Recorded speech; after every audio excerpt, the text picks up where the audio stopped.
Hey everyone! Today we're continuing my neurodivergent series.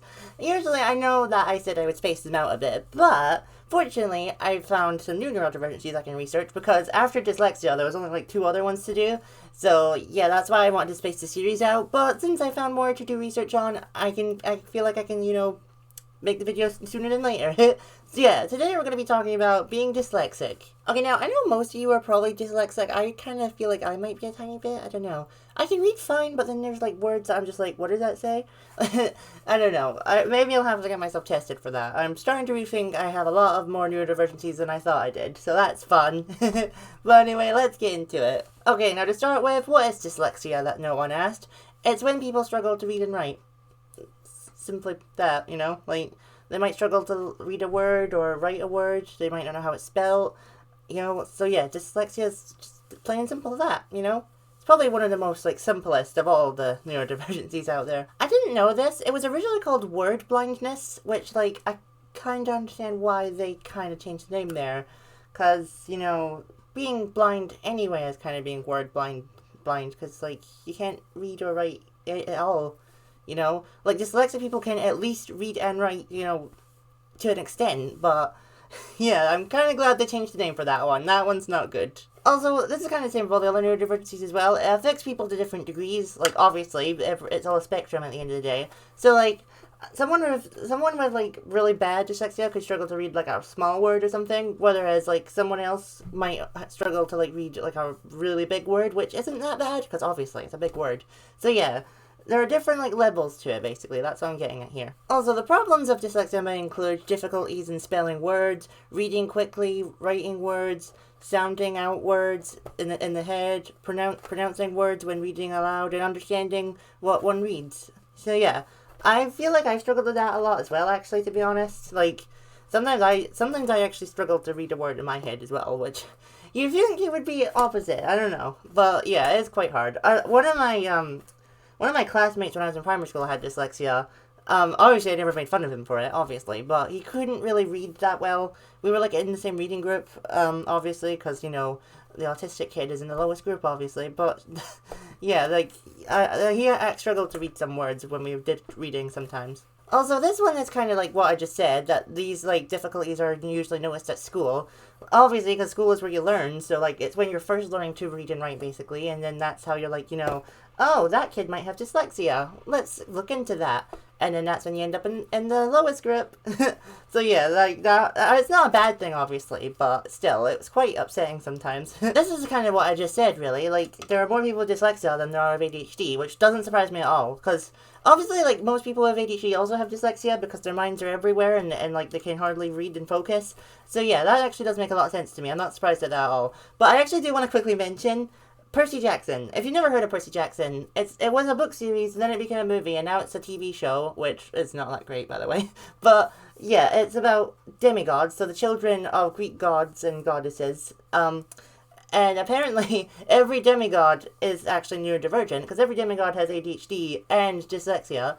Obviously, the ADHD, because, they can see things that, normal humans can't see. They can see monsters and, serpents and that. That actually did happen in the show, I swear to God.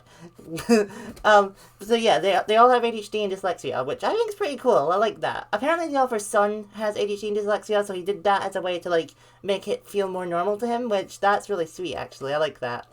Okay, so, obviously, in most cases, dyslexia is caused by genetics or environment. Obviously, if you're neurodivergent, your kids are most likely going to be neurodivergent as well, because that's what happens, There's a chance they won't be, but they probably will be. The environment, I kind of get, I don't really get it, because I don't really, because, the only thing I can think of is, if you're, in an isolated area all your life, and you've never really seen words that much, so you might struggle to read them. That's the only thing I can think of, but I might need to do more research on the environment one.